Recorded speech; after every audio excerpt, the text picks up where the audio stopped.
Folks, welcome to the Witchual Workout. I'm Laura Tempest Zakroff, and you might notice if you check in regularly, it's a different format. We are going horizontal just for today, and instead of the vertical format, because we are going to be focusing on hands. So if you're looking for a full body workout, check out the 40 plus episodes that came before this one. Plenty to work with. But today, it's Friday, it's free day. I'm going to focus in on the hands. Now, the Witchual workouts are all about tapping into your body and acknowledging it as your most vital, important tool, your most important magical tool that you have. Like the stuff is great. The stuff can help you out. It can amplify, it can direct energy, but everything you need is right here. And the hands are that crucial element that can help direct energy out, in, can ward, right? Can send things away, pull them in, conjure, stir, right? You have the wand and the athame all right here. You have the chalice right here. So with this, I'm going to work with a few different exercises that I like to do to keep my hands moving and fluid. And the first one is, I tend to call flamenco fingers because I learned it in that context, but I know that there are many other dance traditions as well as other practices using the hands that might use this. So this starts with having my hands in front of me, and I like to work with both of them at the same time because you'll have one hand that your less dominant hand tends to be going to be a little wonky. So working them together helps your brain and helps your hands. So moving in from the pinky, right, to the thumb, and opening it back up again. In, out, in, out, in, out. And I like to do this one on planes. It's good for circulation, though I haven't been on a plane since February.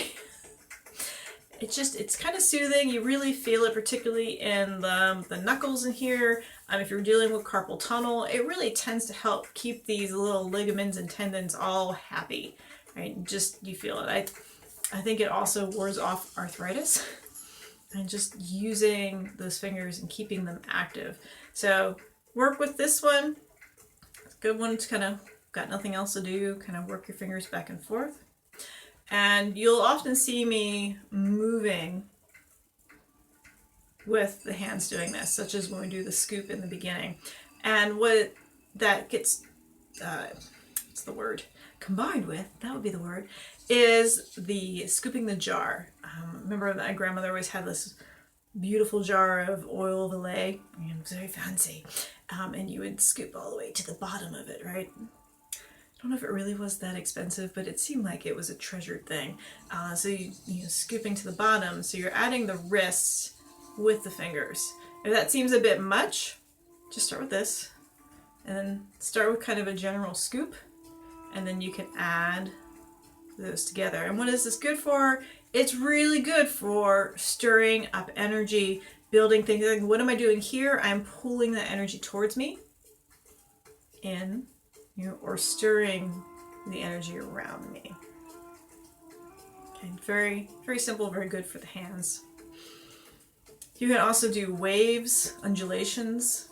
All right, and this is the wrist, the central part of the hand to the fingers.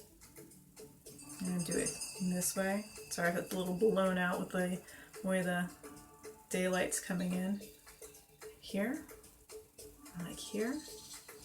You can see my right hand is a little more with it than my left hand because it is the dominant one.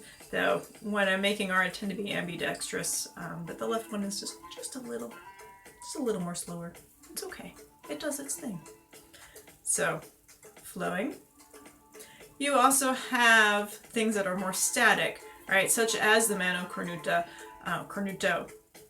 right? The horns, right? To throw the horns, not just for metal concerts, right? Not just for the horn god either. If you watch particularly, I've seen this in Italian cultures, but some other things too. Right? You might think that somebody's pointing at someone, but if you watch, the pinky's there too. Like this is just pointing at somebody. But then there's this. And so this is that little bit of warding off, right? kind of telling somebody off, and you're kind of subtly doing it with that little one. You know, the great thing about Mediterranean culture, all throughout the Mediterranean, is the speaking with the hands. And so not only the words are important, but the gestures are important.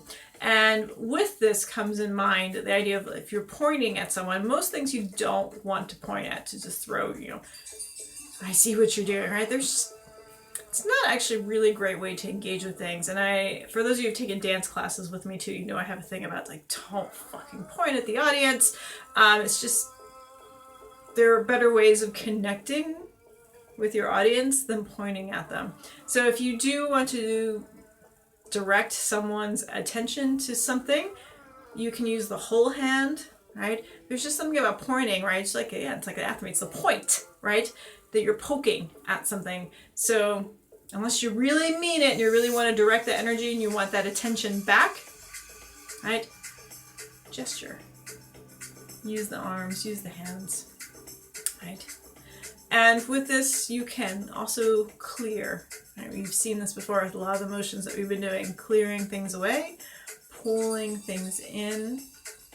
Right? When we make a fist, what we're doing is also taking the energy back at us. So it's just probably why when you think about the point, right? You're directing out, but you're also directing back at yourself at the same time. Like, oh yes, that time I pointed at somebody and they started looking at me. Like, there's just something energetically about it.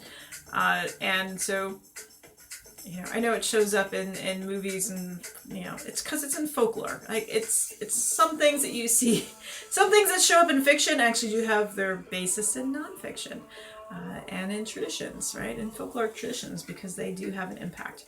So, other things. Did I mention the mano cornuta, and then the mano figa, right? The fig. Right, so with this is another one to ward off the evil eye. And it also can be seen as an obscene gesture. Wow, there's so many subtle things in the hand gestures that are like borderline. Is it obscene? Is it warding off the evil eye? Is it both? Is it neither? Who knows? So if there's a particular hand gesture symbol that you want to work with, that you say, oh, this is for blessing, such as, you know, the hand of Fatima, kind of that blessing gesture, right? And of course, with classical Indian dance, you have all of the mudras, right? They each have their own meaning as well. So if that's something that you've already studied and well versed in, that's something else you can work in your magic. But if you're like, well, that's just, I got hands, what do I do? Go back to this, right? Work those fingers, get understanding of a context as how the energy is moving through, work on flowing the wrists, and then play. You move with just yourself in the mirror, gesturing out, pulling back. See how things change with just using your hands.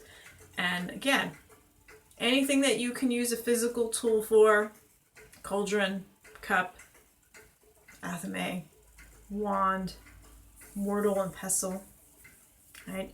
You can do that with your hands. So I can stir in this way, grind and stir, or wipe it away. All right, and to do that really well, I want to make sure that I'm aware of my fingers, my palms, right? So if I'm just if I'm doing like this, it's sort of, I got crap on my hands, this is more definitive. Get rid of it. You can hear that. Boom, let it go. So, just some fun things to play with, think about it, and these are things you'll be layering on top of full body movements. Gesturing with the arms, right? Directional energy, etc. Drawing shapes and sigils with your hands as well. So, hope you enjoyed this little something different. And I will see you at some point next week. Bye.